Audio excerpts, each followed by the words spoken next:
जब भी पढ़िए ज्यादा से ज्यादा चीजों को पढ़ लीजिए, एक ही चीज को कई कई बार पढ़िए। देखिए दो तरह की चीजें हैं, जो हमारे यहाँ प्री होता है, फैक्ट्स ढेर सारे हों आपके पास, आपका कॉन्सेप्ट क्लियर होगा तो समस्या नहीं है। लेकिन जो मेंस है बहुत ज्यादा जानने की जरूरत नहीं होती, बहुत सिलेक्टेड टॉपिक होते हैं, सिलेबस तो बहुत बड़ा है, लेकिन सवाल हर जगह से नहीं होते। एंशिएंट हिस्ट्री में ही आप अगर देखेंगे इतिहास ऑप्शनल में, तो सिंधु सभ्यता से, वैदिक से, फिर मौर्यन में, कुषाण में बड़ा गिने चुने सवाल हैं। कहने का मतलब ये है कि प्री में हमें ढेर सारी चीजें कलेक्ट करनी है और उनका रिवीजन करना है, लेकिन मेंस के लिए कम चीजों को बार बार पढ़ना, कोई एंगल हमारा छूटे। जैसे गुप्तों की ही बात करें तो चूंकि सिलेक्शन हमारा मेंस से होता है, प्री में बहुत सवाल नहीं आते हैं गुप्तों से, बहुत थोड़े से सवाल बनते हैं, वो भी मैं आपको बता दूं। मेंस में पहला सवाल बनता है गुप्त कौन थे, और उसी में आधा सवाल लगा देगा कि चंद्रगुप्त प्रथम की उपलब्धियों का वर्णन करें। दूसरा क्वेश्चन बनेगा तो सीधे समुद्रगुप्त पे बनेगा। समुद्रगुप्त पे दो तीन तरह के सवाल बनते हैं, जैसे भारत के नेपोलियन क्यों कहा जाता था, समुद्रगुप्त महान शासक क्यों था, समुद्रगुप्त की नीतियां कैसी थी, वो मैं आपको पॉइंट आउट कर दूंगा। अभी मैं इसलिए ये सारे क्वेश्चन बता रहा हूं क्योंकि अभी पूरा दिमाग प्री पे है आप लोगों का, मैं थोड़ा सा जो है मेंस की तरफ भी चल रहा हूं, क्योंकि प्री तो ऐसा है कि किताबें हैं आपके पास, पुराने क्वेश्चन हैं, सिलेबस है, आप पढ़ ले जाओ। कुछ ऐसी चीजें होती हैं कमीशन की तैयारी के दौरान, जो पास होने वाले और फेल होने वाले लड़के के बीच में बहुत महीन सा अंतर होता है। हमारे कई साथी अभी भी तैयारी कर रहे हैं और मुझसे भी अच्छे विद्यार्थी थे, मुझसे ज्यादा मेहनत भी करते थे। किस्मत और एक स्ट्रेटजी, कमीशन की तैयारी की हर एक विद्यार्थी का अपना तरीका होता है। 500 से 1000 लड़के सेलेक्ट होते हैं और 1000 तरीके होते हैं, कभी कोई किसी की कॉपी नहीं होता है। कहने का मतलब ये है कि तैयारी शुरू करते समय दो चीजें हो, एक तो हमें क्या पढ़ना है और क्या नहीं पढ़ना है। इसका कारण ये है कि जब हम लोग इस सेवा में आते हैं तो सर्विस के दौरान भी ये चीजें ध्यान में दी जाती हैं कि हमें क्या करना है और क्या नहीं करना है, सही चीजें करनी है, गलत चीजें नहीं करनी है, कब यस करना है, कब नो करना है। तो वो सारी चीजें, जैसे अब हम लोग अभी तक तैयारी में थे, अब अचानक से आके जॉब पे हैं तो समझ में आता है कि यार वहां हम लोग तैयारी में ये चीज करते थे, उसका असर यहाँ पे दिखता है। समझ रहे हैं? जैसे नो करने की बात है तो आप नॉर्मली लाइफ में अगर नो नहीं करते हैं तो उलझे रह जाओगे, कभी किसी की मदद करते रह जाएंगे, कभी किसी का साथ देते रह जाएंगे। अगर आप ईमानदारी से मना कर देंगे तो शायद बेहतर है। हम लोग गुप्त काल शुरू करते हैं।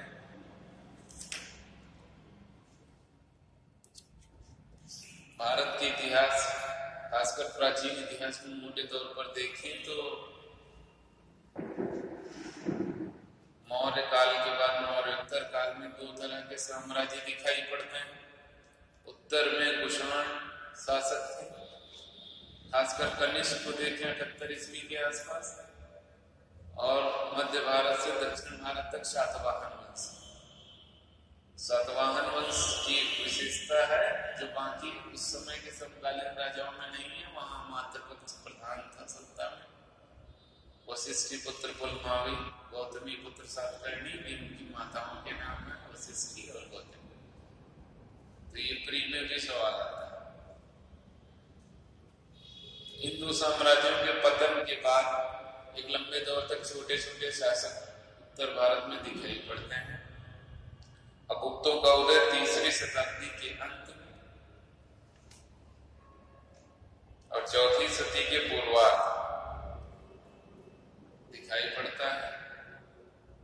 जैसे गुप्तों का इतिहास पढ़ना है तो सबसे पहली चीज क्या होती है। जैसे हिस्ट्री हम लोग पढ़ते हैं तो एक तो देखिए कनेक्टिविटी होनी चाहिए। इतिहास बहुत रुचिकर सब्जेक्ट है, बशर्ते आप उसके पहले की घटनाओं से बाद की घटनाओं को जोड़ना सीख गए। कहने का मतलब यह है कि मौर्यों के समय में शासन व्यवस्था केंद्रीकृत थी, राजा सेंट्रल में होता था और सब लोग राजा से डायरेक्ट कनेक्ट होते थे। गुप्तों के समय तक विकेंद्रीकृत हो जाता, विकेंद्रीकरण की शुरुआत हो जाती, ढेर सारी लंबी लंबी उपाधियां दिखाई पड़ने लगती हैं, परम भट्टारक, महाराजा धीराज। ये उपाधियां क्यों आई? जब हम इसको समझेंगे तभी, जब इसके पहले के इतिहास को रुचिपूर्वक पढ़े। मौर्यों के समय में केंद्रीकरण था, सातवाहन और कुषाणों के समय तक दान की परंपरा चलती है, भूमि दान होने लगते हैं, सामंतों का उदय होता है और यहीं से सामंतवाद आता है जो जाकर पूर्व मध्यकाल में पूरी तरह से डेवलप होता है। ये इसलिए बता रहा हूं कि समुद्रगुप्त की प्रयाग प्रशस्ति से ही हमें इनकी वंशावली प्राप्त होती है, गुप्तों की। और गुप्तों की वंशावली जो प्राप्त होती है उसमें प्रयाग प्रशस्ति की पहली लाइन समुद्रगुप्त के बारे में, हरिसेन जो उनके मंत्री थे, 3-4 पद थे उसके पास। जैसे आज होता है नौकरशाही में लोग रिटायर हो जाते हैं, एक ही आदमी को कई सारे विभाग दे दिए जाते हैं, इसी तरह से हरिसेन एक विद्वान भी थे, शांति विग्रहित थे, महादंडनायक थे, कुमारामात्य थे। ये तीनों पद अलग अलग हैं, लेकिन या तो वो बहुत योग्य थे, जैसे आप भी अब सचिवालय में देखेंगे एक IAS अफसर के पास कई सारे विभाग होते हैं, या तो अच्छे लोगों की कमी रही। तो जो हरिशरण के शांति विग्रहित उनका मेन पद था, वो लिखते हैं कि श्री गुप्त प्रपौत्रस, महाराज श्री गुप्त प्रपौत्रस। आगे की लाइन है महाराज घटोत्कच पौत्रस। उसके बाद लिखते हैं कि महाराजा धीराज चंद्रगुप्त पुत्रस। 3 तरह की 3 व्यक्ति हैं, लेकिन देखिए उपाधियों को हर पहले में महाराज, दूसरे में भी महाराज और तीसरे में महाराजा धीराज। बहुत छोटी सी बात है, यह है श्री गुप्त और यह है श्री घटोत्कच और यह है आपके चंद्रगुप्त। कहने का मतलब यह है कि यहाँ महाराज राजा का जो है संदर्भ नहीं है, ये सामंतीय संदर्भ उल्लेखित कर रहा है, क्योंकि एक ही वंश के 3 राजा इनका उल्लेख हरिसेन अपनी प्रयाग प्रशस्ति में कर रहे हैं। पहले में भी महाराज है, दूसरे में भी महाराज है, तीसरे में महाराजा धीराज। इसका मतलब यह हुआ कि चंद्रगुप्त प्रथम के समय तक आते आते ये लोग स्वतंत्र हो गए। इसके अलावा इनके शासन के बारे में शुरुआती कोई जानकारी है नहीं और प्री में ये पूछा नहीं जाता है। ये भी बता दूं, क्या नहीं पढ़ना है इसलिए बता रहा हूं। श्री गुप्त और घटोत्कच आज तक कभी पूछे नहीं, कभी हो सकता है क्रम से लगाने को आ जाए, लेकिन मैं समझता हूं, मैं जब देखा तो मुझे लगता था जब आज तक नहीं पूछा गया तो मैं इतना दुर्भाग्यशाली नहीं कहूंगा कि ये सवाल पूछा जाए। समझ रहे हैं? कहने का मतलब ये कि उन्हीं पॉइंट्स को पढ़ना चाहिए जहां से ज्यादा सवाल आता है। वैसे तो इतिहास बहुत बड़ा है, तो हम लोगों को शुरुआत चंद्रगुप्त प्रथम से ही करनी चाहिए।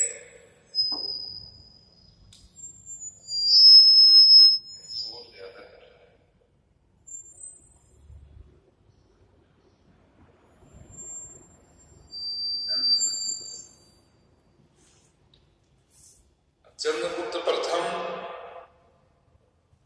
कब गद्दी पे बैठे ये हमारे यहाँ निश्चित नहीं है, लेकिन एक बात निश्चित है कि इन्होंने गुप्त वंश का एक गुप्त संवत चलाया। अलबरूनी अपनी किताब में कहता है कि विक्रम संवत से 241 वर्ष बाद गुप्त संवत की स्थापना। अगर अल्बरूनी को किसी ने पढ़ा होगा तो उसमें ये लाइन, वहीं से इतिहासकारों ने यह समीकरण लगाया कि 241 वर्ष बाद कहना है विक्रम संवत नहीं, वो सच, और इसी को जोड़ते हैं लोग तो ये बैठता है 319 ईस्वी। किताबों में हम लोग पढ़ लेते हैं 319 ईस्वी से चंद्रगुप्त प्रथम का साम्राज्य शुरू हो रहा है, लेकिन अगर उसके पहले का समीकरण आपने एक लाइन का पढ़ लिया तो जीवन में कभी भूलेगा नहीं इतिहास। इसलिए कहते हैं कि आगे का भी पढ़ना चाहिए तो उसके पीछे की भी एक लाइन। तो 319 इसलिए है कि अल्बरूनी कहता है कि जो गुप्त संवत की शुरुआत हुई वो विक्रमी संवत से 241 वर्ष बाद। कहने का मतलब यह है कि 319 ईस्वी के आसपास इनका साम्राज्य शुरू होता है। तो एक चीज ये हो गई, गुप्त संवत शुरू किए चंद्रगुप्त प्रथम ने, अपने सत्ता पे बैठते हैं। दूसरी बात जो सामने इनके शासन काल में फ्री के उद्देश्य से महत्वपूर्ण है वो है जो इनका साम्राज्य था वो प्रारंभिक दौर में था, बहुत छोटा साम्राज्य था और इन्होंने एक वैवाहिक संबंध स्थापित किया लिच्छवी साम्राज्य से। लिच्छवी साम्राज्य से वैवाहिक संबंध इन्होंने स्थापित किए। इसके पहले भी इतिहास में एक शासक हुए थे जिसने वैवाहिक संबंधों से अपने साम्राज्य की शुरुआत की थी और वो थे बिम्बिसार। उनकी झलक इनमें दिखाई पड़ती है या हो सकता है कि इन्होंने ग्रंथों में पढ़ा हो उनके बारे में। और लिच्छवी साम्राज्य में कुमार देवी से इनका विवाह होता है।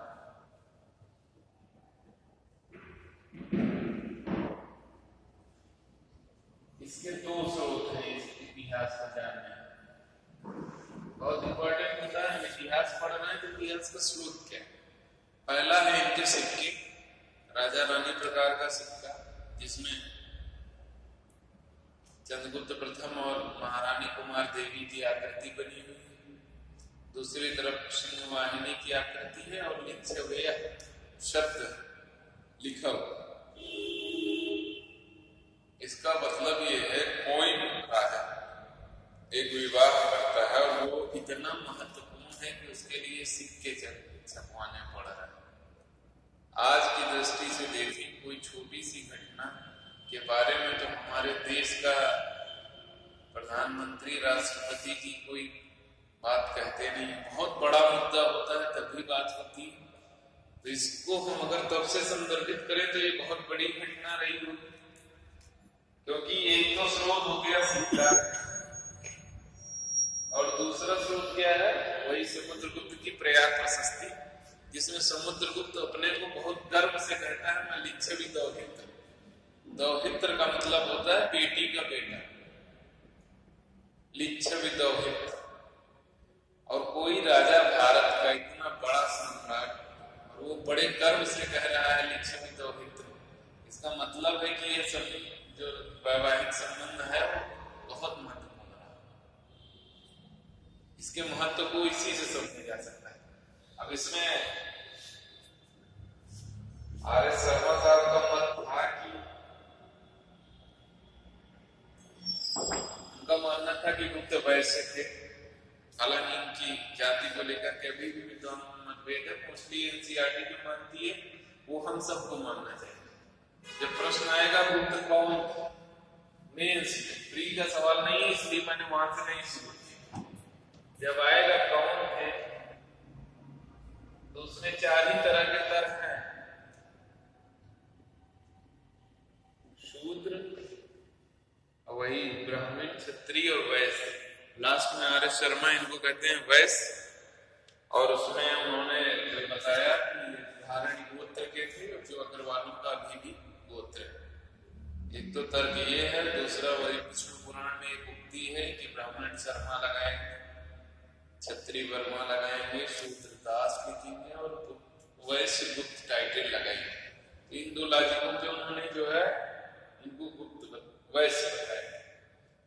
तो यहाँ जो लिच्छवी दोहित्र गर्वीली भाषा का जो प्रयोग है अभिलेख में, उसका आशय यही है कि उनकी जो एक तो सामाजिक प्रतिष्ठा है, उस समय समकालीन समाज में क्षत्रिय वर्ण ही शासक थे, तो एक तो सामाजिक प्रतिष्ठा की लिच्छवियों का जो कुल था वो पवित्र माना है।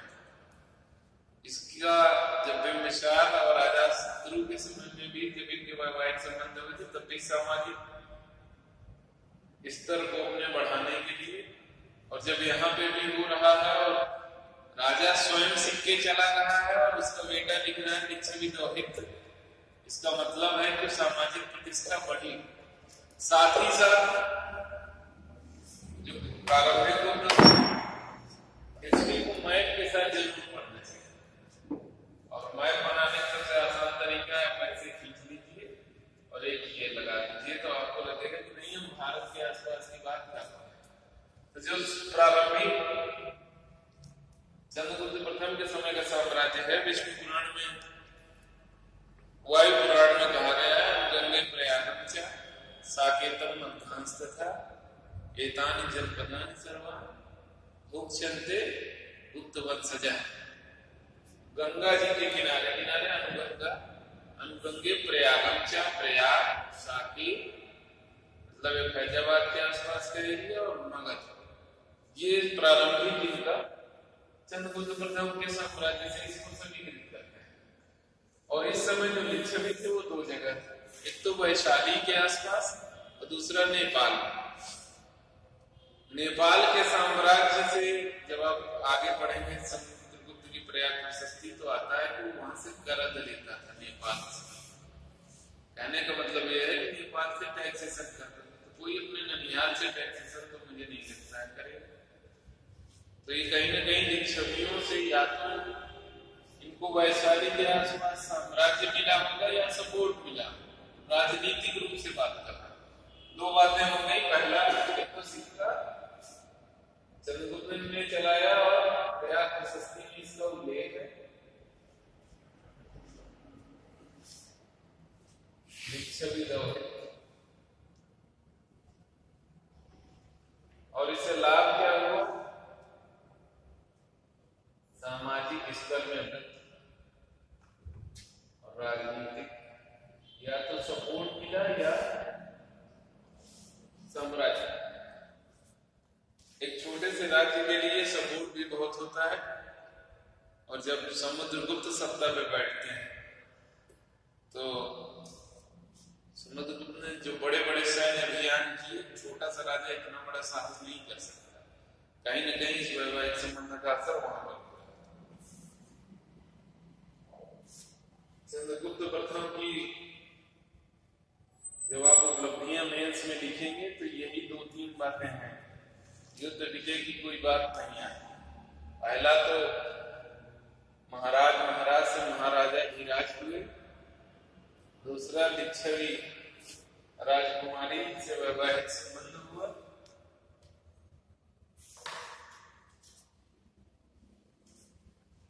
तीसरा गुप्त संवत चला। इन तीन बड़ी बातों के अलावा कोई विशेष बात इनके साम्राज्य में दिखाई नहीं पड़ती। तो गुप्त कौन थे में वही चार बातें, किस किस वर्ड में क्या क्या लॉजिक है, अगर आप लोग कहेंगे तो मैं उनको भी जो है पॉइंट आउट एक लाइन में कर दे रहा हूं। गुप्तों को जो है, गुप्तों की जो जाति की बात है उसमें भी दोनों में मतभेद है। कुछ जैसे के.पी. जायसवाल जैसे विद्वान कहते हैं कि गुप्त शूद्र थे।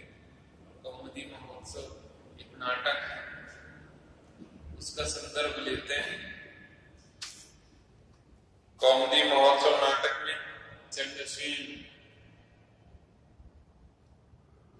एक नायक था। उसमें हुआ है कि जो कौमुदी महोत्सव है उसमें कहा जाता है कि सुंदर वर्मा नामक एक राजा और उनके पुत्र नहीं थे। उन्होंने चंद्रसेन को गोद लिया। बाद में उनको एक पुत्र प्राप्त होता है और चंद्रसेन को ये बात बुरी लगती है और वो लिच्छवियों की मदद से सुंदर वर्मा को और उसके बेटे को मार देता है और साम्राज्य को प्राप्त करता है। यहाँ वो काराष्कर अपने को नाम देता है चंद्रसेन। इसी से समीकृत सिद्ध करते हैं कि ये सवाल कि जो चंद्रसेन था ये चंद्रगुप्त प्रथम था और इसने लिच्छवियों से संबंध किया, क्योंकि उन्होंने लिच्छविया इनका सिक्का राजा रानी प्रकार का, इससे समीकृत करते हुए वो कहते हैं प्रारस्थ जाटों का जो है एक गोत्र है और ये लोग निम्न वर्ण। हरिश्चंद्र गोविंद व्याकरण में भी है अजय जटो गुंडाना।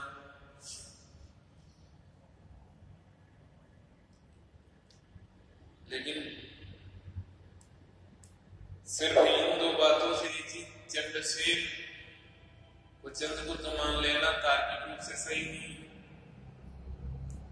कुछ विद्वानों का मानना है, जैसे रायचौधरी साहब ये कहते हैं कि धारण गोत्र कहते हैं क्योंकि प्रभावती गुप्ता जो चंद्रगुप्त दी की पुत्री थी, उन्होंने अपने अभिलेखों में धारण गोत्र का उल्लेख किया है और उनके हस्बैंड जो वाकाटक थे विष्णुवृद्धि गोत्र था, तो ये निश्चित रूप से इनके मायके का गोत्र था। इससे वो कहते हैं कि धारण जो गोत्र है वो धारण जो अग्निमित्र की रानी थी उनसे लिया गया है। ये सवाल इसलिए भी आप बता दे रहा हूं क्योंकि प्री में पूछा गया धारण गोत्र किनका, ये पीसीएस में सवाल रहा। और धारण किसकी रानी थी ये सवाल एक बार ओवर में पूछा गया। तो अग्निमित्र की रानी थी पुष्यमित्र शुंभ, जो शुंभ वंश था उसमें।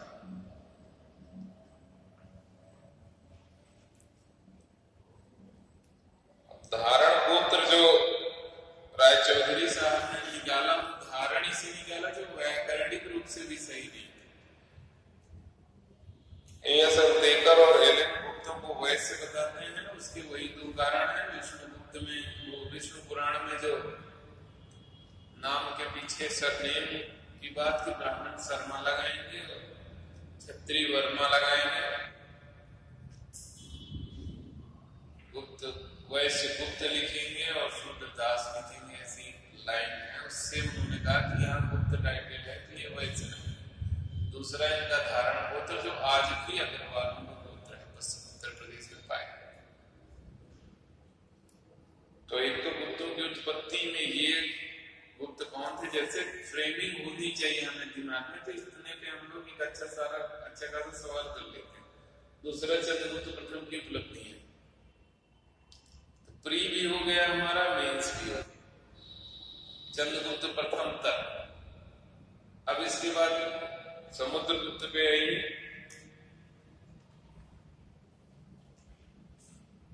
प्री में बहुत सवाल बनते नहीं गुप्तों,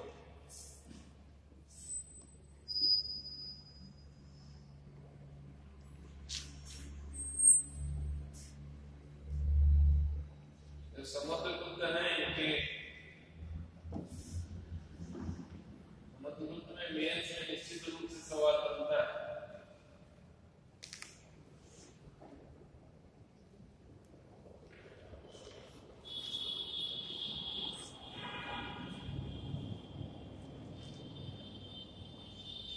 प्रयाग प्रशस्ति एक इनका स्रोत है, दूसरा एक अभिलेख ईरण से प्राप्त होता है।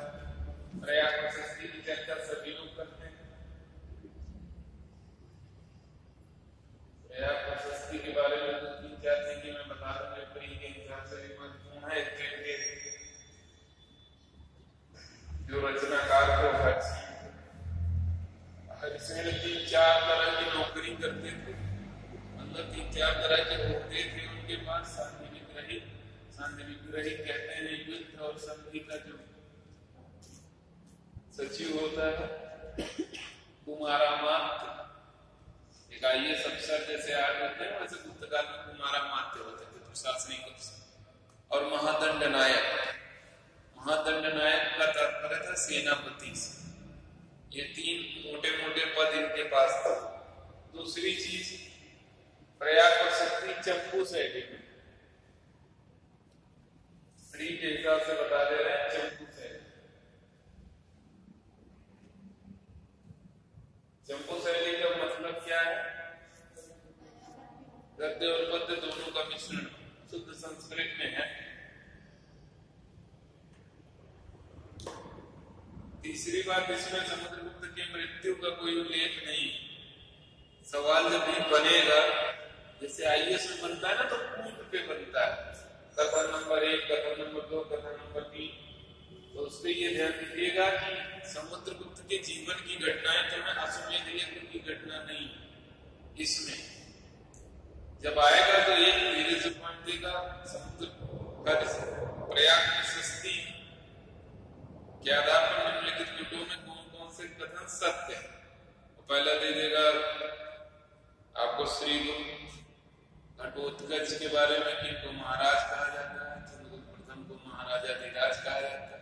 उसी में एक लाइन दे देगा समुद्रगुप्त के अश्वमेध यज्ञ का वर्णन है। जो नए बच्चे परीक्षा पहली बार देंगे वो एक चीज और ध्यान देंगे, प्रश्न की आखिरी लाइन में है कि पहले क्या लिखा है, नहीं है कि है।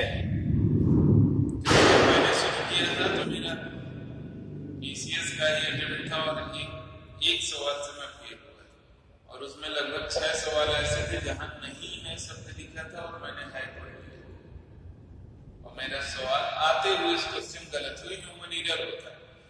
मैं इसलिए बता रहा हूं कि मेरी गलती थी, आप लोग मत करिए।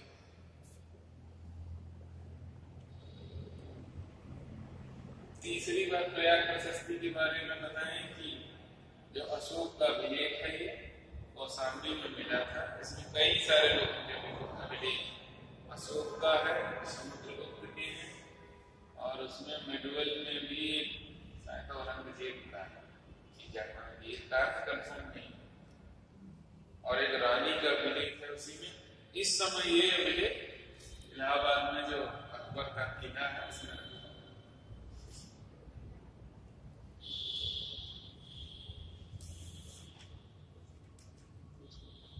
अच्छा हाँ, दूसरी चीज जो मैं दूसरा एक बताने जा रहा था, समुद्रगुप्त का एक अभिलेख एरण अभिलेख इसलिए महत्वपूर्ण है कि ये तो बहुत बड़ी प्रशस्ति है, लेकिन एरण अभिलेख में 2-3 बातें हम बताते हैं।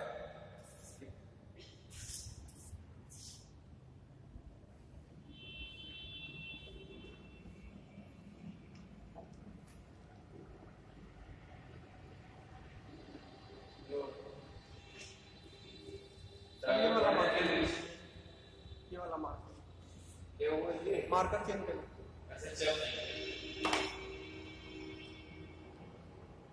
एरण अभिलेख में तो पहली लाइन थी दानता के बारे में, रघु और पृथ्वी जो रघुवंश श्री रामचंद्र जी के वंशज थे, इनको महान दानी कहा गया था।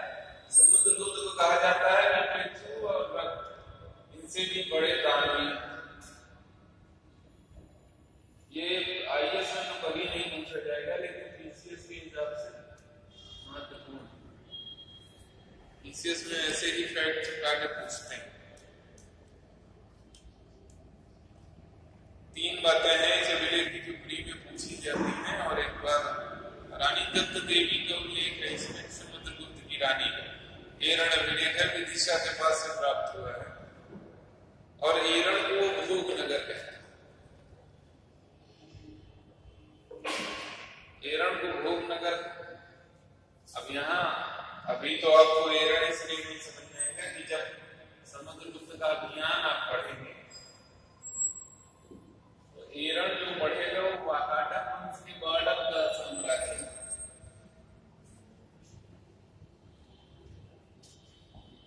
वाकाटक वंश लगभग यहाँ पे है, और एरण जो मध्य प्रदेश मालवा विदिशा के पास का एक शहर है। एरण अभिलेख इसलिए इसको कहें तो यहाँ पे इस अभिलेख में भोग नगर कहा जा रहा है। और जब आप समुद्रगुप्त का दक्षिण का अभियान पढ़ेंगे तो पूर्व से निकल जाएगा, पश्चिम की तरफ आएगा नहीं। तो या तो उसे वाकाटकों से लड़ने से डर था या उनसे मित्रता थी। वो खैर वो आगे बढ़ाएंगे। तो इसमें 3 बातें हैं, एक तो पृथ्वी और राघव से बड़ा दानी था, दूसरा रानी दत्त देवी और इसके पुत्रों का भी उल्लेख है उसमें, और तीसरी बात है कि एरण को भोग नगर कहते हैं। ये 2 अभिलेख है, अभिलेखी साक्ष्य समुद्रगुप्त के मेन है प्रयाग प्रशस्ति। और प्रयाग प्रशस्ति में जो समुद्रगुप्त के उत्तराधिकार की बात आती है कि उसमें, क्योंकि मेरा इतिहास वैकल्पिक विषय से भी रहा है और प्राचीन इतिहास से डॉक्टरेट भी PhD से मैंने की है, तो कहीं कहीं मैं डीप घुस जा। जनरल स्टडीज के लिए इतना जरूरी नहीं होता, बहुत मोटी मोटी चीजें पढ़नी है, उसमें जिनका वैकल्पिक विषय होगा वो लोग थोड़ा सा ध्यान दे लेंगे, क्योंकि ये चीजें ऐसी हैं, इन्हीं पॉइंट्स को ये ऐसे होते हैं जैसे मैंने देखिए ईमानदारी से बताया, मैं पढ़ नहीं पाया। जो मेरा पूर्व ज्ञान है उसी के आधार पर बता रहा हूँ, तो रात में 1 घंटे का टाइम मिला। जो प्रयाग प्रशस्ति है उसमें जो पहली लाइन है उसका हिंदी अनुवाद ये है कि चंद्रगुप्त प्रथम एक सभा बुलाते हैं और उसी सभा में भी समुद्रगुप्त को उत्तराधिकारी नियुक्त करते हैं, और उसी में एक लाइन है कि जो तुल्य कुलस्थ थे उनके मुख मलिन हो जाते हैं। ये सुन कई विद्वान इससे लगाते हैं ये आर्थिक उत्तराधिकार का युद्ध। इन्हें प्रोफेसर RP त्रिपाठी के इलाहाबाद विश्वविद्यालय में उनका मत सर्वमान्य हुआ बाद में कि तुल्य कुलस्थ के तात्पर्य उनके कुल के नहीं, उनके कुल के समान जो और भी राजा थे जहां पर उत्तराधिकार के युद्ध लड़े जा रहे हैं, तो वो लोग इससे दुखी होते हैं कि ये बहुत अच्छा निर्णय था कि ये लोग के उत्तराधिकारी का सभा में उन्होंने चयन किया।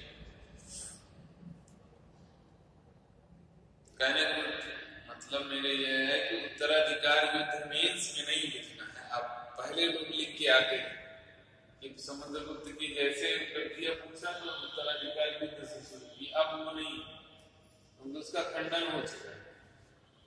ये प्रयाग प्रशस्ति को आगे लोग पढ़ते हैं तो इनका जो पहला सैन्य अभियान और विजय ऐसे ही चीज और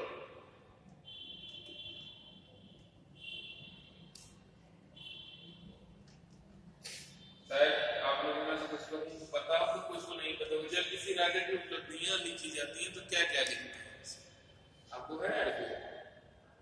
बताइए, किसी राजा की उपलब्धियां बताई जाती हैं, आपने लिखी है, बताइए उपलब्धियां क्या क्या लिखते हैं?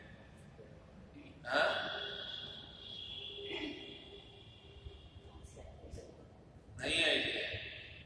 अरे हम अपनी उपलब्धि बताते हैं या आप अपनी उपलब्धि किसी से बताएंगे तो कुछ चीजें बताएंगे ना, जैसे समुद्रगुप्त की उपलब्धियां। एक सवाल आएगा आपका 15 नंबर का, UPSC में हो या PCS में हो, जिन्होंने इंटर में इतिहास पढ़ा होगा, इंटर में भी यही सवाल रहा, BA भी कुछ लोग कर रहे होंगे उसमें भी हो।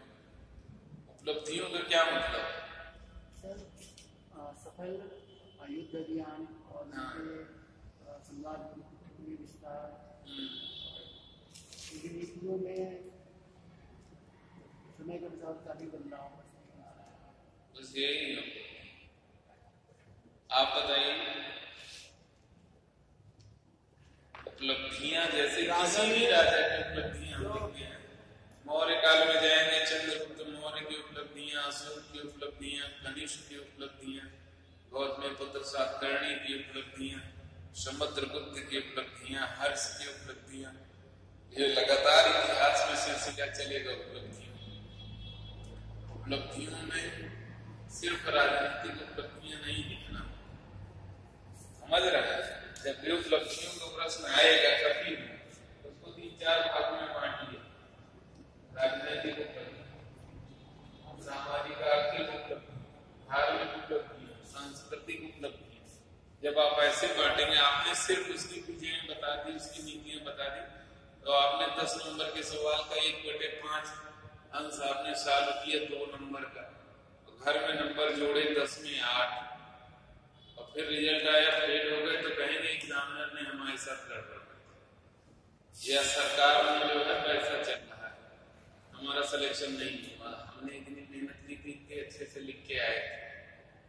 और ईमानदारी से आप अगर उसका मूल्यांकन करेंगे तो आपने 10 में 2 नंबर का किया है सवाल, 1 नंबर दे देगा, 1.5 नंबर दे देगा, बहुत अच्छे। समझ रहे हैं? तो जब हम समुद्रगुप्त की उपलब्धियों की बात करते हैं तो सबसे पहले उसकी राजनीतिक उपलब्धि। फ्री में समुद्रगुप्त से सवाल अगर बनेगा भी, मैं बता दूंगा कहाँ से बनेगा। और सैन्य अभियान, सैन्य अभियान देखिए जो प्रयाग प्रशस्ति का क्रम है उसी में हमको पढ़ना चाहिए। प्रयाग प्रशस्ति का क्रम यह है कि सबसे पहले वो उत्तर भारत में 3-4 राजाओं से युद्ध करता है। कुछ विद्वान कहते हैं इकट्ठे लड़ाई लड़ता है, कुछ विद्वान कहते हैं अलग अलग लड़ाई लड़ता है। खैर उससे हमें मतलब नहीं है। और उसको शब्द देता है हरिशण आर्यावर्त। आर्यावर्त किसे कहते हैं ये लोग जानना है। नर्मदा के उत्तर में और हिमालय के दक्षिण का भाग, और इसका उल्लेख कौटिल्य ने भी किया है। आर्यावर्त जो सैन्य ज्ञान है इसमें आर्यावर्त का पहला है। अब यहाँ ये देखिए दो चीजें ध्यान दीजिएगा, इससे आपका प्री तो आप पढ़ के पास हो जाएंगे, सिलेक्शन मेन से, नहीं तो हम जो है बताते रहेंगे और बाद में ये होगा कि हमने 10 प्री पास किए और मेंस 1 नहीं पास किया। इसका कारण ये है कि हमने प्री के साथ मेंस नहीं पढ़ा। प्री के बाद 1.5 महीने में मेंस नहीं होता है।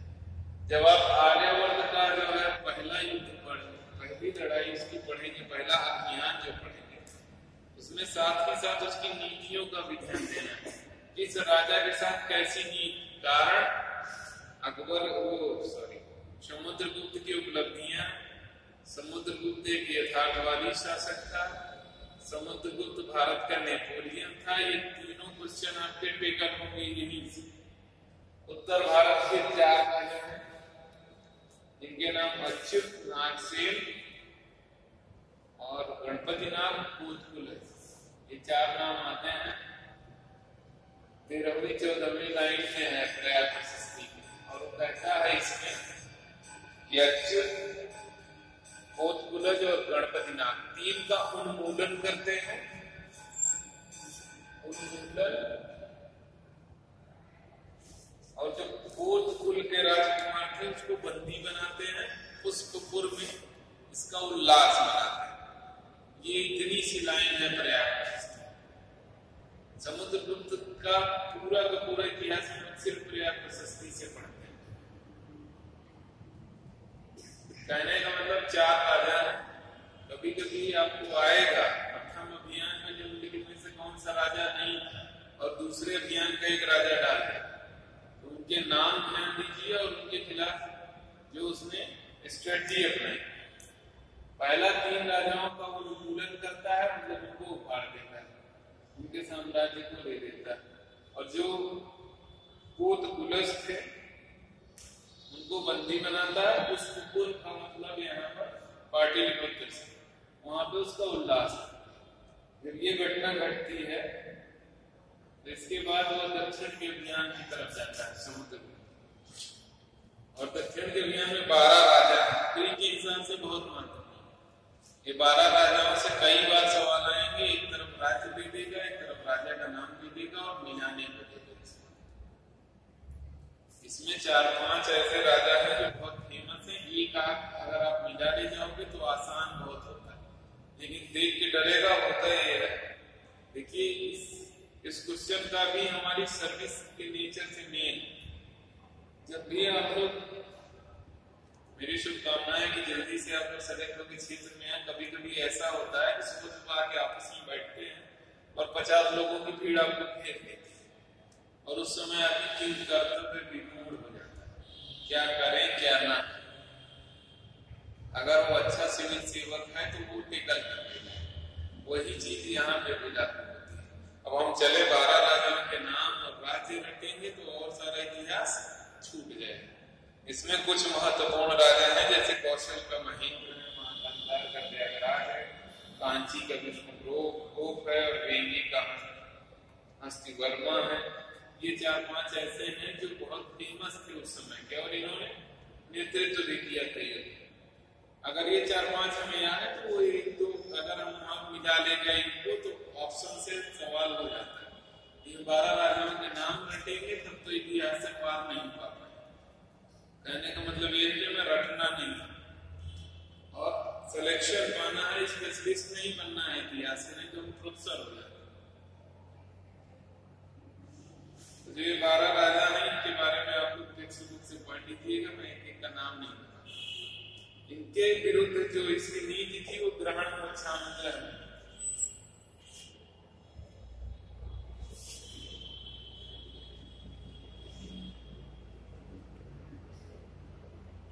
देखिए ग्रहण मोक्षानुग्रह, और एक तरफ आप औरंगजेब को जब पढ़िए तो औरंगजेब दक्षिण भारत में जाता है और मुनि बच के रह जाता है। इतिहास को जब आप को रिलेट करके पढ़ेंगे, जब उससे क्या होगा, दो चीजें।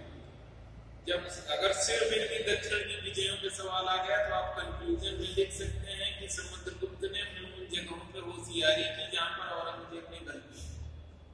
औरंगजेब एक बार दक्षिण जाते हैं तो दक्षिण के ही होकर रह जाते हैं, और उसका परिणाम यह होता है कि मुगलों का खजाना खाली हो जाता है, लगातार अपना शक्तियों से वो बचते चले जाते हैं, और इतना विशाल मुगल साम्राज्य का पतन का एक उत्तरदायी कारण औरंगजेब बनता है।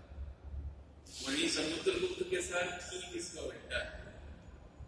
समुद्रगुप्त को भारत का नेपोलियन कहे हैं इसमें साहब ने, वर्ल्ड हिस्ट्री में नेपोलियन का नाम आप लोगों ने सुना होगा। नेपोलियन को भी युद्ध और संधियों के लिए जाना जाता है। आवाज सबको सुनाई दे रही है कि नहीं? ऐसा लग रहा है जैसे लीनियस टाइप का। इतिहास बहुत इंटरेस्टिंग है। देखो पढ़ने का तरीका मैं बता रहा हूं। 1 घंटे की क्लास में मैं आपको फ्री नहीं पास करा दूंगा। मैंने कभी पढ़ाया नहीं, आज एक कोशिश कर रहा हूं। है क्या कोरिलेट करके पढ़ेंगे इसलिए पढ़ रहे हैं हम लोग एशियन हिस्ट्री। समुद्रगुप्त मैंने कोरिलेट कराया औरंगजेब से दक्षिण की नीति। अब आप लोगों को लेके चल रहा हूं नेपोलियन, जिसने पूरे यूरोप को तहस नहस किया। कारण संधि और विजय। अगर आप लोगों ने नेपोलियन को पढ़ा होगा तो उसकी जो कूटनीतिक संधियां थी और जो विजय थी वो इससे मिलती जुलती। एक सवाल और है जो सिलेबस से हट के है कि समुद्रगुप्त को नेपोलियन कहा जा रहा है। समुद्रगुप्त आपके 350 ईस्वी में और नेपोलियन आपका 1890 तो बाद का कौन हुआ? नेपोलियन हुआ। तो समुद्र जो भारत के राष्ट्रवादी इतिहासकार हैं वो कहते हैं कि नहीं, भारत में नेपोलियन न कहिए, समुद्रगुप्त नेपोलियन कहिए यूरोप का समुद्रगुप्त। लेकिन इसका लॉजिक ये है कि हमने समुद्रगुप्त को बाद में जाना, नेपोलियन को पहले से। गुप्तों के बारे में इतिहास लेखन हमारे यहाँ आजादी के आसपास होता है, समझ रहे? ग्रहण मोक्षानुग्रह की नीति इन्होंने जो अपनाई थी, इसका मतलब समझ रहे हैं? ग्रहण मोक्षानुग्रह दक्षिण भारत के जिन राजाओं को इन्होंने जीता, यहाँ ये प्रयाग और मगध का क्षेत्र था, ऐसे चलते हैं यहाँ बेंगी तक आते हैं और इसी रास्ते से वापस चले। ये इनका एक अभियान दक्षिण भारत के 12 राजा और इनके विरुद्ध ग्रहण मोक्षानुग्रह। पहले ग्रहण किए, उनको परास्त किए, फिर उनको उनके आग्रह पर मुक्त कर दिए। और इसीलिए जब आप एक सवाल आएगा मेंस में कि समुद्रगुप्त यथार्थवादी शासक, वहां पे ये नीति आप लोगों के सामने आएगी और इसको जब आप लिखेंगे तो यहीं से ये यथार्थवादिता का पॉइंट है कि आप नॉर्थ में राजगद्दी पे बैठ करके उस समय दक्षिण भारत को कंट्रोल नहीं कर सकते। इसके बाद जब यहाँ से वापस आते हैं तो आर्यभट्ट का दूसरा अभियान करना पड़ता है। कारण कुछ भी रहा हो, ये भी हो सकता है कि दक्षिण भारत में इतना बृहद सैन्य अभियान करने में समय लगा होगा और तब तक उत्तर भारत के जो ये राजे शुरू के 4 थे स्वस्थ हो गए। हमारे यहाँ की ये परंपरा रही है बार बार युद्ध करने की, उसी परंपरा को फिर से दोहराते हैं और इस बार 9 राजाओं को पराजित करता है, खासकर उसमें से नाग शासक। नाम आप लोग किताबों को देख लीजिएगा, नाम देखिए, पढ़ाने की चीज नहीं है। पढ़ाना मैं वहां पर उन पॉइंट्स को क्लिक करा दे रहा हूँ, इससे आपको एक कहानी कभी नहीं मिलेगी। फैक्ट्स आप किताबों से जाइए। जो 9 राजा थे उसमें से ज्यादातर नागवंश के राजा हैं और लगभग 4 से 5 राजे नागवंश के। कारण क्या है कि नागवंश के इतने सारे राजाओं को इकट्ठा उसका कारण ये है, कुषाण वंश के पतन के बाद अधिकांश उत्तर भारत में छोटे छोटे नागवंश, और कहीं न कहीं श्रीगुप्त, घटोत्कच, चंद्रगुप्त प्रथम या चंद्रगुप्त प्रथम ने जो स्वतंत्रता पाई वो ये भी कहा जाता है कि नागवंश से ही पाई। उनके साथ संघर्ष का इनका पुराना नाता था, इसीलिए समुद्रगुप्त का जो द्वितीय आर्यावर्त का अभियान होता है खासकर नागवंश के ही खिलाफ, और जब उसके जो सिक्के हैं धनुर्धारी प्रकार के सिक्के, वहां भी जो उसकी उपाधि मिलती है वो भी ये कहीं न कहीं इस तरफ इशारा करती है कि वो नागवंश का बहुत दृढ़ता से जो है वो पूरे करते हैं। लेकिन अब इस बार की जो डिप्लोमेसी थी हरिसेन उसको बदलते हैं। पहले में उन्मूलन था, और जो सेकेंड आता है वो आता है प्रसवोद्धरण।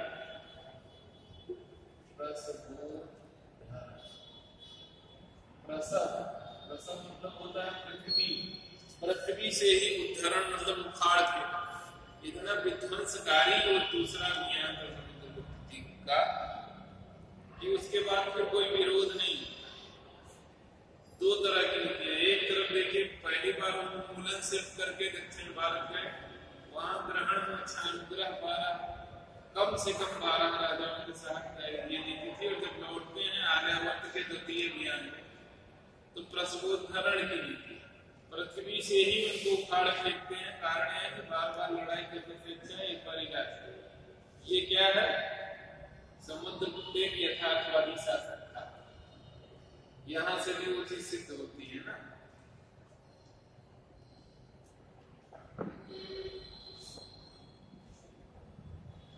उसके बाद समुद्रगुप्त में अब आगे जो चीजें उनकी जो है इसी लाइन में, जब उत्तर भारत के 9 राजाओं की बात करते हैं तो उसमें एक लाइन जोड़ते हैं वो परिचारकीकृत सर्वाटविक राजस। संस्कृत में परिचारकीकृत का मतलब होता है दास बनाने, परिचारक बनाने। किनको? सर्वाटविक राजस। आठविक जो राजा था उसको अपना दास। आठविकों का उल्लेख इसके पहले भी कहीं पर है इतिहास? किसी को याद आ रहा है? अटवी जनजाति के थे, कोई राजा कहता है कि अपने घर में रहिए, मैंने सेना का त्याग नहीं किया है, अगर दंडता करेंगे तो दंडित करेंगे। अपने धम्मों के लिए वो प्रसिद्ध था अशोक। जब एक सवाल आता है इतिहास में कि अशोक ने चूंकि धम्मों को प्राप्त कर दिया तो उसकी सेना निष्क्रिय हो गई, इसलिए मौर्य वंश का पतन हुआ।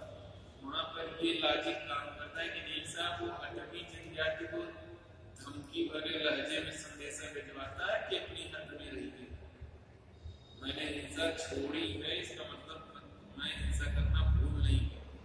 तो वो अटवी जाति यहाँ पे भी दिखाई देती, इसकी कोरिलेट करके पड़ दिया। तो ये जो अटवी थी उत्तर प्रदेश के गाजीपुर से मध्य प्रदेश के जबलपुर, ये घना जंगल था, वहीं अटवी जनजाति थी, और ये बहुत दंड व्यापारियों को बहुत परेशान करता। उसका उल्लेख हरिसेन भी अपनी प्रयाग प्रशस्ति में करते हैं कि परिचारकीकृत सर्वाटविक राज। परिचारक का मतलब दास। अभी प्रेम संबंध में भी दास हो सकते हैं, कहना मान सकते हैं, भय से भी मान सकते हैं, और लड़ाई से किसी भी कारण से है। उसके बाद 22वीं पंक्ति जो है वो पड़ोसियों को लेकर के प्रयाग प्रशस्ति। 22वीं पंक्ति में 2 तरह के राजवंश, एक तो राजतंत्र है, दूसरा गणतंत्र। राजतंत्र में जो इन्होंने हरिसेन ने अपनी प्रयाग प्रशस्ति लिखी उसमें लिखा है कि समतट, डवाक, कर्दपुर, कामरूप, नेपाल, ये 5 राजवंश थे, क्योंकि इनके लिए नेपाल शब्द प्रयोग करता है।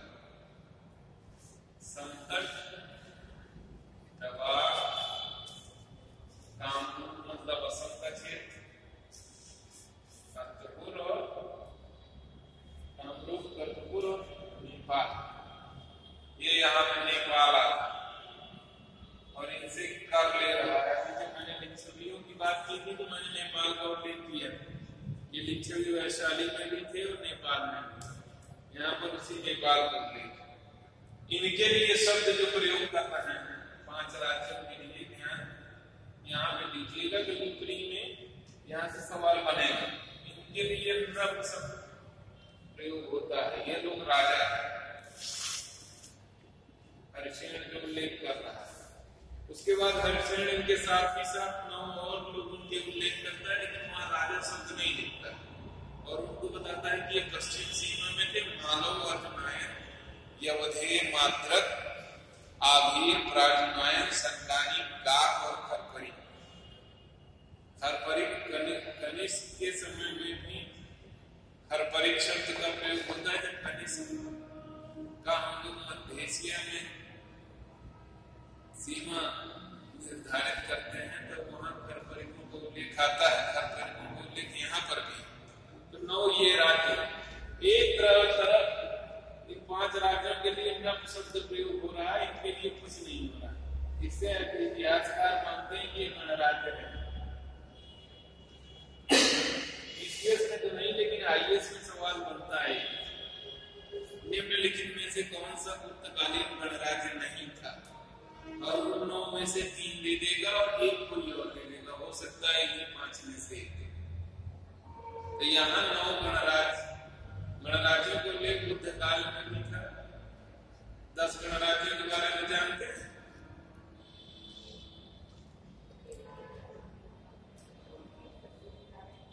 कौन सा? अच्छे से बता दीजिए। अच्छे से ये अभी बता दें, बहुत छोटा सा है।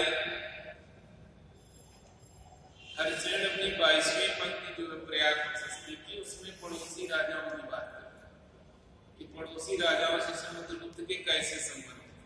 तो अभी मैं सिर्फ पड़ोसी राजाओं को उल्लेख कर रहा हूँ, उनके साथ संबंध कैसे थे वो आगे बताता है। उसमें वो 5 राजाओं के नाम देता है, समतट, डवाक, कर्तपुर, कामरूप और नेपाल। ये समतट और डवाक और कर्तपुर ये बांग्लादेश और बंगाल के बॉर्डर के देश हैं। कामरूप असम है और नेपाल। इन 5 राजाओं के लिए नव शब्द का प्रयोग हरिसेन करते हैं प्रयाग प्रशस्ति में, और इससे इतिहासकारों का मंतव्य यह है कि यहाँ राजतंत्र रहा होगा, इसलिए नवपति शब्द आता है। इसके अलावा पश्चिम के 9 राज्यों का उल्लेख करते हैं, लेकिन उनके लिए नव शब्द का प्रयोग नहीं करते। हरिसेन बहुत बुद्धिमान व्यक्ति थे, ऐसे नहीं कि 3-4 विभाग किए थे। समुद्रगुप्त जैसे यथार्थवादी महान विजेता शासक है। जो 9 गणराज्यों का उल्लेख है उसमें मालव अर्जुनायन यवधेय मात्रक आभीर प्रार्जुन संकानी काक और खरपरी, ये 9 गणराज्य। प्रश्न अगर यूपीएससी पूछेगा तो ये इसी तरह से पूछेगा, या तो गणराज्यों में से एक मिस करके राजतंत्र कर देगा, या राजतंत्रों में एक गणराज्य, और प्रश्न बनेगा समुद्रगुप्त के काल में निम्नलिखित में से कौन से राजतंत्रात्मक राज्य थे या गणतंत्रात्मक राज्य थे या नहीं, किसी भी तरह से। अब इनके लिए जो इनकी समुद्रगुप्त की वो हरिसेन लिखते हैं, सर्वकरदान आज्ञाकरण और प्रणामागमन। सर्वकरदान मतलब सभी तरह के टैक्स पे करें, कर चुकाएं। आज्ञाकरण राजा की आज्ञा माने, और प्रणामागमन आते जाते अभिवादन करें। देखिए इसमें शक्ति का प्रयोग तो नहीं है, लेकिन सम्मान है। पड़ोसियों के साथ जो संबंध है वो भी यथार्थवाद को दिखा रहा है। ऐसे छोटे छोटे राज्य चाहते तो विस्तार कर लेता, लेकिन उसे चाहिए सिर्फ टैक्सेशन, वो उन्हें मिल रहा है और उनका सम्मान भी है। तो यहाँ भी समुद्रगुप्त एक यथार्थवादी राजा थे। जब आप मेंस में पैरा चेंज करेंगे, पहले पैरे में आपने दिखाया आर्यवर्त सिर्फ उन्मूलन करता है, दूसरे पैरे में दिखाया ग्रहण और सानुग्रह, तीसरे पैरे में आपने दिखाया प्रबोधन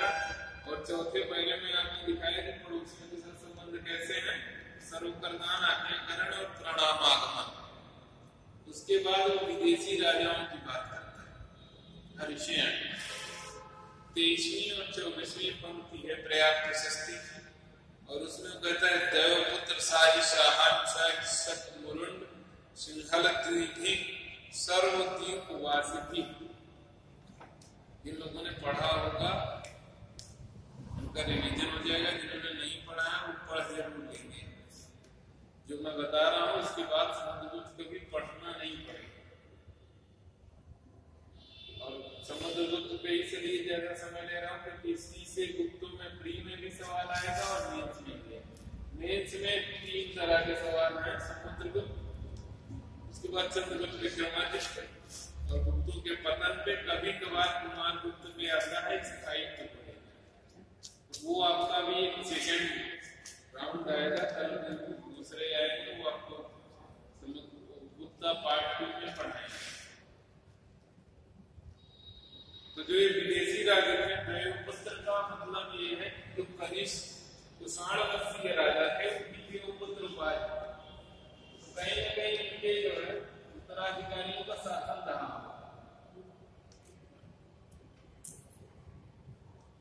देवपुत्र से शासन कुषाण वंश के शासन से शाही शाहन शाही में कुषाण की उपाधि। शक मुरुंड सिंहल द्वीप का मतलब श्रीलंका के निवासी, और सर्वद्वीप वासी भी मतलब और समस्त जो आसपास के द्वीप हैं। इनके लिए हरिशयन ने जो नीति बताई समुद्रगुप्त की, आत्मनिवेदन, कन्योपायन, गरुत्मंदक, स्विषय भुक्ति शासन याचना। यहाँ पर भी यथार्थवादिता दिखती। आत्मनिवेदन करिए, कन्योपायन करिए वैवाहिक संबंध, और गरुत्मंदक मतलब जो इनकी राजमुद्रा थी, गरुड़ का जो इनका निशान था, उससे युक्त जो है आप अपने शासन कार्य करने के लिए राज्यादेश ले गई थी। स्विषय भुक्ति शासन याचना, और अपने साम्राज्य को आप स्वयं चलाएं इसकी राजा से याचना करिए और आप अपना राज्य चलाते रहे। यहाँ पे भी यथार्थवाद समुद्रगुप्त का दिखाई पड़ता है।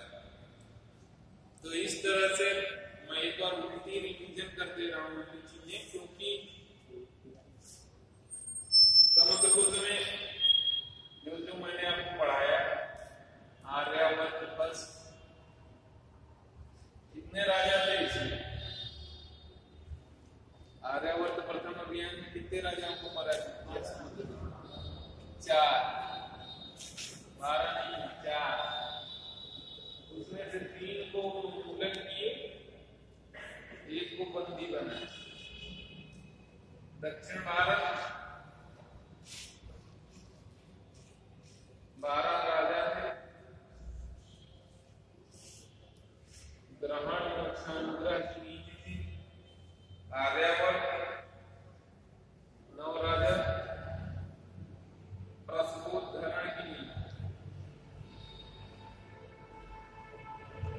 इसलिए बताना है कि कभी कभी एक से बाद सिर्फ नीतियों पे टिकल हो जाता है, और ये राजाओं के नाम आपके परी के हिसाब से महत्वपूर्ण होंगे। राज्य का नाम और राजा का नाम मिलाने को है।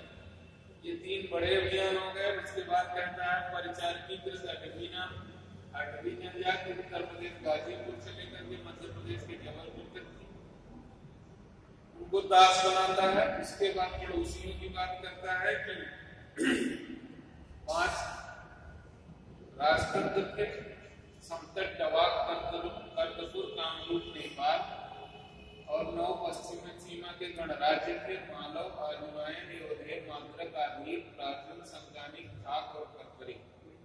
इन सब के प्रति जो उसकी नीति थी वो सर्वप्रदान आज्ञाकरण और प्रणामागमन। उसके बाद विदेशी राजा है देवपुत्र शाही शाहन शाही शक मुरुंड सिंहल द्वीभिष्ट और सर्वद्वीपी। ये जो विदेशी राजा है इनके प्रति जो उसकी नीति है आत्मनिवेदन, कन्योपायन, गरुत्मंदक, स्विषय भुक्ति शासन याचना। ये सारे पॉइंट जब आप 3-4 सवाल मेंस में जो आएंगे समुद्रगुप्त पे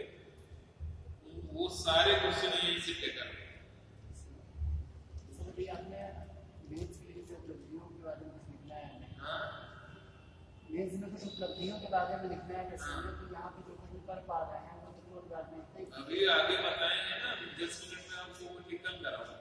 उसमें आपने राजनीतिक तो आपने चीजें जान ली, ठीक है। यथार्थवादी इसका समय जो मैं दे रहा हूँ उसमें 3 सवाल। एक तो उपलब्धियां, सिर्फ उपलब्धियां नहीं पढ़ा, समुद्र को भारत का नेपोलियन था, टिप्पणियां ये करने को, अब वहां पर विजय और नीतियां, नेपोलियन की भी विजय और संधियां, वहां से इसको जो है वो रिलेट करेंगे। और तीसरा क्वेश्चन जो आता है समुद्रगुप्त, समुद्रगुप्त एक यथार्थवादी शासक, कैसे उसकी यथार्थवादिता दिखती है। अब चौथे सवाल पे आपके आ जाते हैं उपलब्धियां।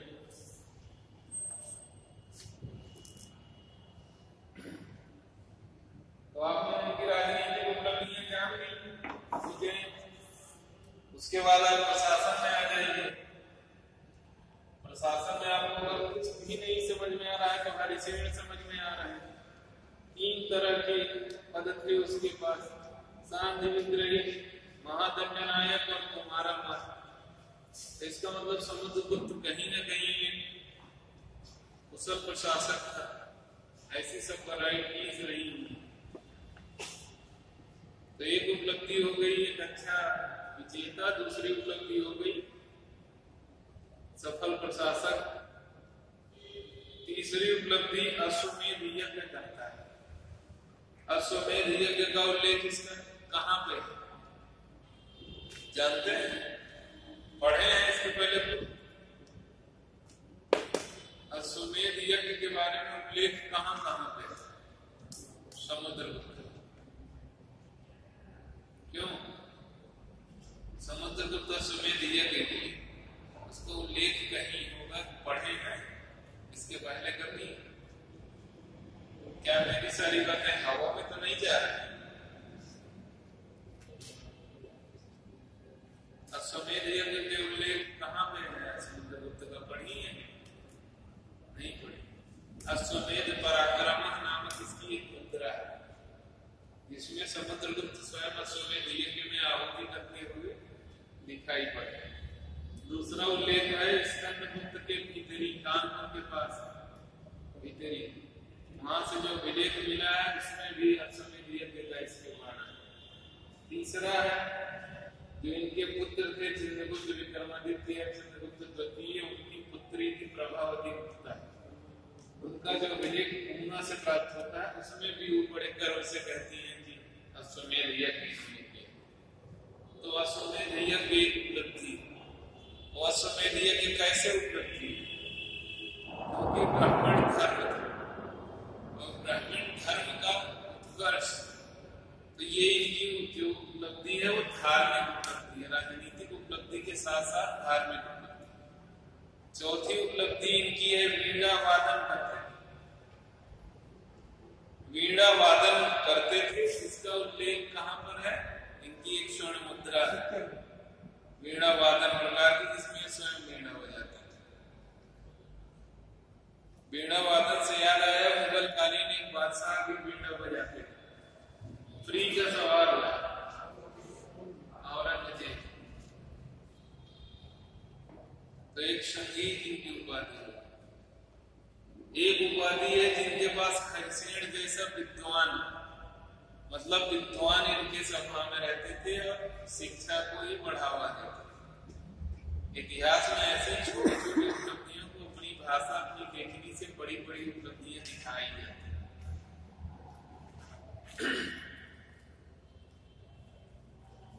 इनको कहा जाता है धर्म प्राचीर बंधु, पृथ्वी पर निवास करने वाला देवता, बाहुबल के प्रसाद द्वारा भूमंडल को बांध लेने वाला कार्य। ये ऐसी बड़ी बड़ी उपाधियां हैं जो समुद्रगुप्त को महान बनाती हैं। और समुद्रगुप्त को आज की दृष्टि से देखें तो वाकई में बहुत यथार्थवादी और महान है। अभी तक के इतिहास जो मैंने आपको पढ़ाया, श्रीगुप्त, घटोत्कच, चंद्रगुप्त प्रथम और समुद्रगुप्त, इसमें किसी को कुछ पूछना हो तो पूछिए।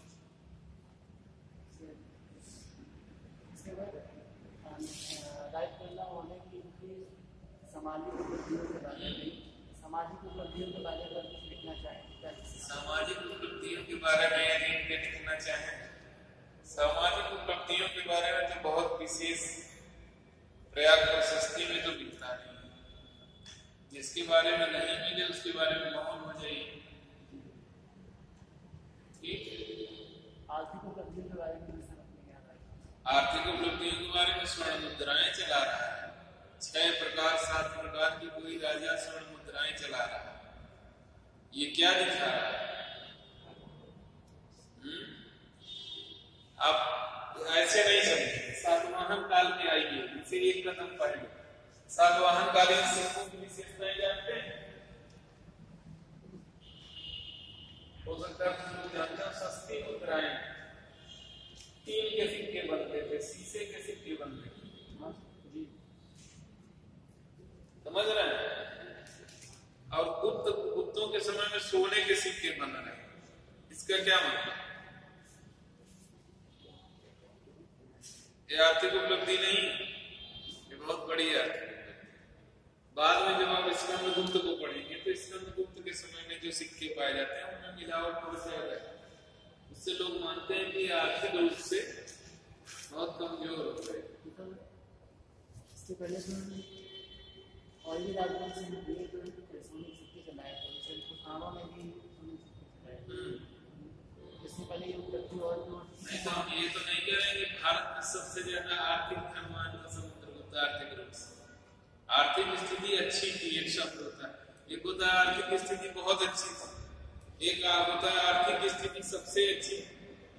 तो आप जो कनिष्क की बात कर रहे हैं, कनिष्क के समय में सोने के सर्वाधिक शुद्ध सिक्के पाए गए।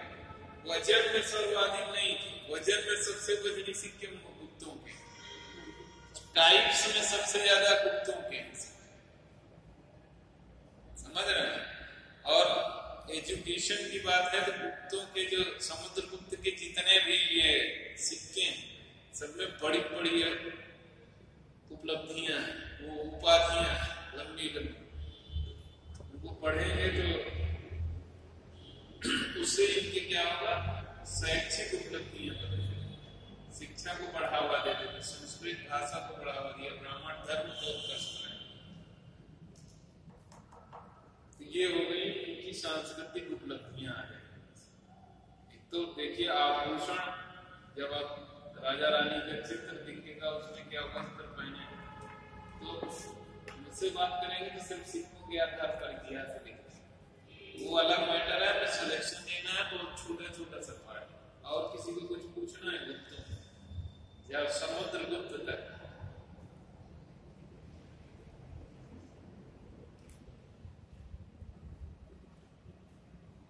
समुद्रगुप्त तक किसी को और कुछ पूछना हो तो पूछ भी, नहीं तो मेरी क्लास खत्म।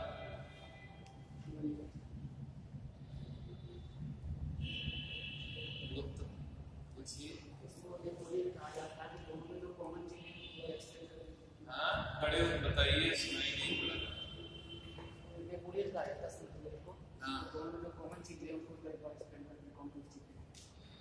देखिए उसके लिए आपको नेपोलियन को पढ़ाना पड़ेगा। नेपोलियन इतना जल्दी तो मैं नहीं बता सकता हूँ, लेकिन आप दो चीजें कॉमन है। नेपोलियन भी वहां पर उस समय जो राजा थे तो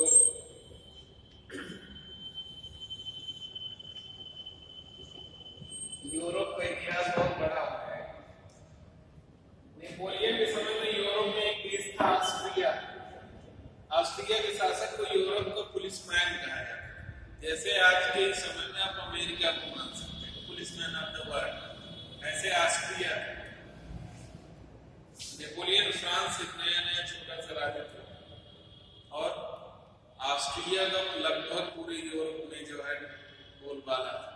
तो ऑस्ट्रिया को पदस्थ करके फ्रांस का उत्कर्ष करने के लिए नेपोलियन ने जगह जगह पर संधियां, जैसे इटली, जो इटली का एकीकरण आप इतिहास में पढ़ते हैं तो उसमें जो मध्य इटली है वहां पोप का साम्राज्य था, धार्मिक रूप से ईसाइयों का बहुत पवित्र था।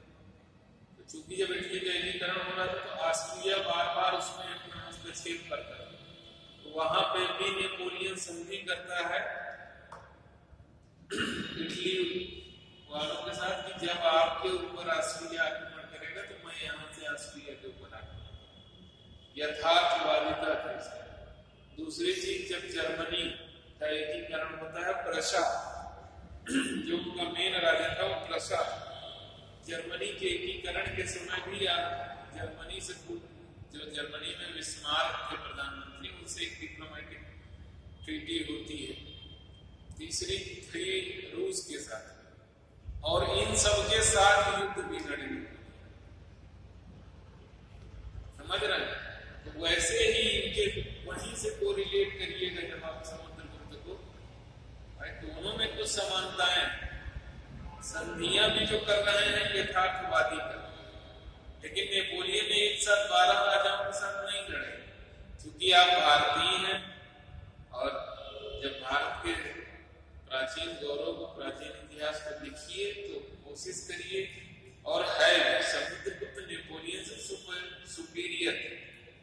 आप दिखाइए कि नेपोलियन ने एक एक करके विभिन्न राजाओं को पराजित किया, लेकिन समुद्रगुप्त जैसा बाहुबली था जिसने 12 राजाओं के संग को एक बार में पराजित किया। तो इस तरह से, हालांकि ये उपनिवेशवादी जो अंतिम कंक्लूजन होता है इतिहास में, मैंने लिखा था वो ये है कि उपनिवेशवादी मानसिकता का द्योतक है कि समुद्रगुप्त को नेपोलियन कहते हैं भारत। मेरे अनुसार तो यूरोप का समुद्रगुप्त नेपोलियन जो कहा जाना उचित है। ये लाइन से अपना सवाल हम समाप्त कर देते हैं।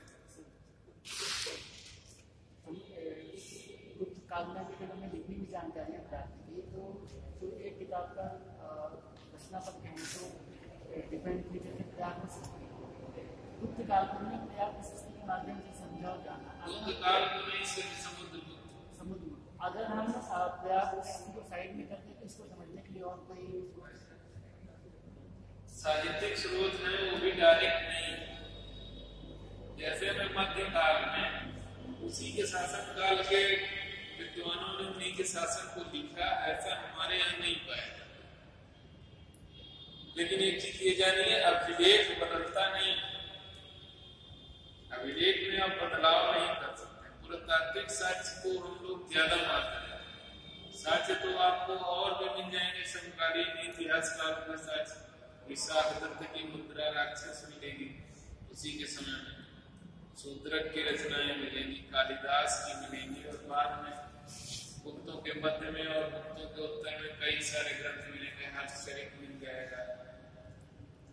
तो लेकिन जो हम इतिहास में अगर हम अभिलेख का तर्क देते हैं तो मानवीय दृष्टि से वो बहुत विशुद्ध होता है, उसमें बदलाव नहीं होता। उसको जो कॉपी चेक करेगा वो मानेगा कि एक वैलिड फैक्ट। किसी एक आदमी ने कोई किताब लिख दी, वो गलत भी हो सकती, लेकिन एक राजा की देख रेख में एक राजाज्ञा जारी है, उसमें अतिसंयुक्ति तो हो सकती है लेकिन झूठ नहीं हो सकता। इसीलिए प्रशस्तियों का महत्व। तो उसके अलावा ढेर सारे उनके सिक्के जिनमें उनकी सांस्कृतिक उपलब्धियां हैं, और ज्यादा गुप्तों को पढ़ना हो तो एक किताब है प्राचीन भारत का सामाजिक राजनीतिक इतिहास,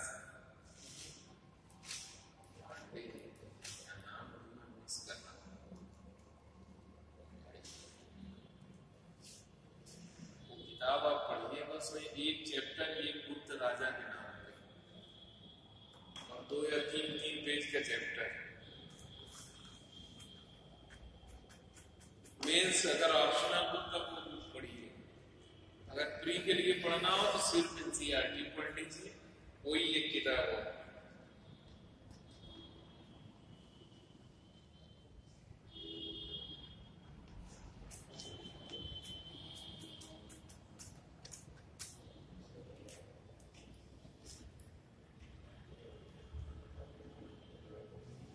सब लोग यही रह के पढ़ते हैं कि बाहर भी पढ़ते हैं? प्रयागराज कौन कौन करता है?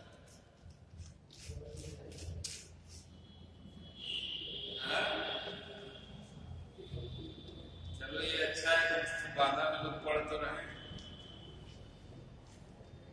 सिविल सेवा के लिए शासन की जो ये मंशा है ठीक लग रही है आपको? इससे कुछ लाभ होगा? विमल चंद्र पांडे, सर विमल चंद्र पांडे, प्राचीन भारत का राजनीतिक एवं सांस्कृतिक इतिहास। अगर हिस्ट्री मीन्स ऑप्शनल हो तो कुछ पढ़ने की जरूरत नहीं है, ये किताब एक नोट्स की तरह है। प्रोफेसर विमल चंद्र पांडे, प्राचीन भारत का राजनीतिक एवं सामाजिक सांस्कृतिक इतिहास।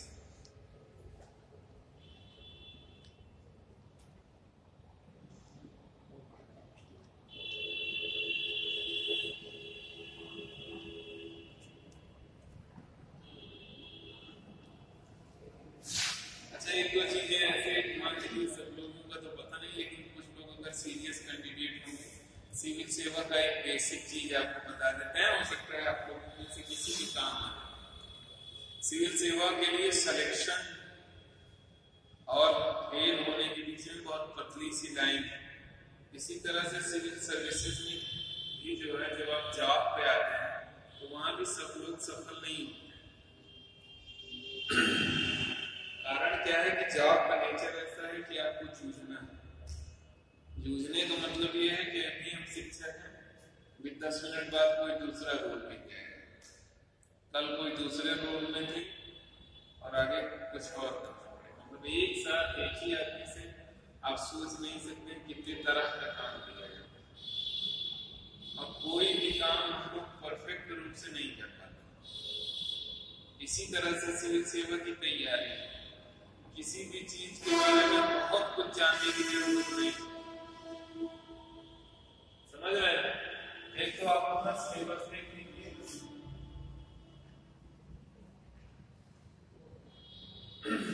सिलेबस में कौन कौन से टॉपिक हैं, दूसरा उनमें से सवाल कौन से हैं।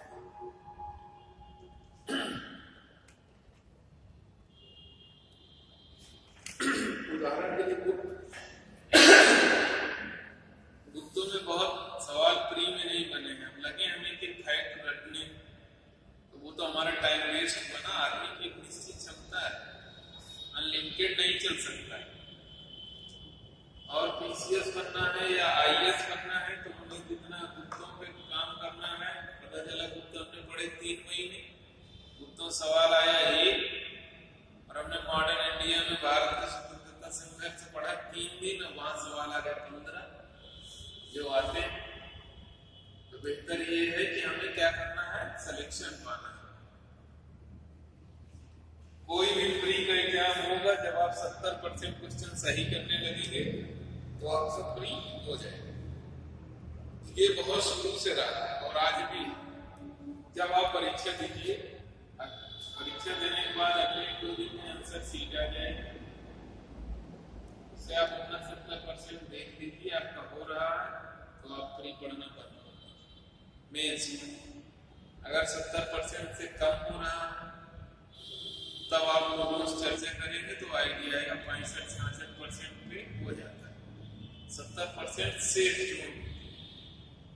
प्री को एक बार इतना जोर से पढ़ लीजिए कि फिर कभी भविष्य में प्री पढ़ना ना। प्री पढ़ने का 2 ही तरीका है, पुराने सवाल पढ़ लीजिए और अपने टॉपिक से रिलेटेड कुछ टेक्स्ट बुक पढ़ लीजिए।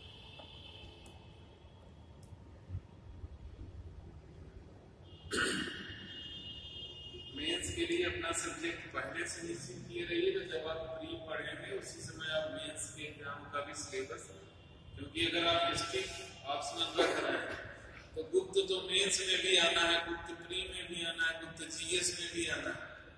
तो हम ऐसे पढ़े ना कि गुप्त पे अगर जीएस में भी क्वेश्चन हो तो टिकल हो जाए। गुप्त कौन थे, प्री में भी आएगा नहीं, मेंस में ऑप्शनल में भी आएगा, सब्जेक्ट में भी आएगा। समुद्रगुप्त की मुद्राओं पे ऑप्शनल जीएस में भी पढ़ी आ जाएगी, या मेंस में आएगा तो 3-4-5 सवाल में पिछले 1.5 घंटे से बता रहा हूं।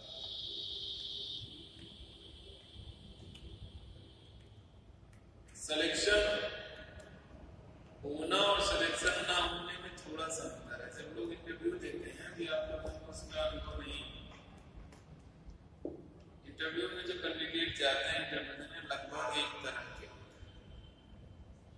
बराबर नॉलेज होगा, 19-20 भी नहीं कर सकते। लेकिन जो जितना जूझता है, प्रश्न अगर एक क्वेश्चन पेपर में 10 सवाल आ रहे हैं, लगभग 7 सवाल सभी को आते हैं। 3 सवालों में से 2 सवाल के बारे में कुछ सुने रहे, 1 सवाल के बारे में एकदम पता नहीं। वो उसी एक सवाल में जो जितना जूझता है, जितना दिमाग लगाए और अपनी सारी चीजें टेकअप करे, 1 नंबर आधा नंबर हर पेपर में जो ज्यादा पाता जाता है वो सबसे। कहने का मतलब ये है कि अभी काम करने का समय है, खुद जुट के पढ़ लीजिए काम। एक कोई सर्विस को आ जाएंगे फिर पढ़, ठीक है। मेरी क्लास अब खत्म हो रही है और आप लोगों को मेरी शुभकामनाएं हैं। मेरा पहला एक्सपीरियंस था पढ़ाने का, तो यदि कोई गलती हुई भी हो तो उसको अवॉइड करें।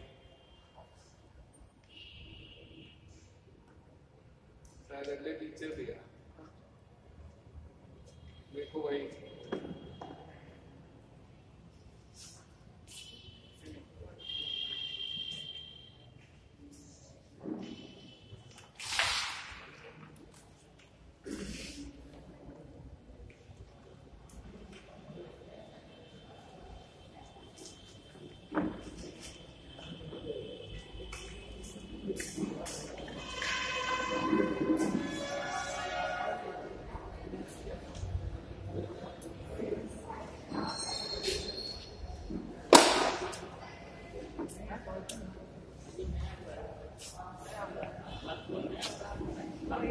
हुआ है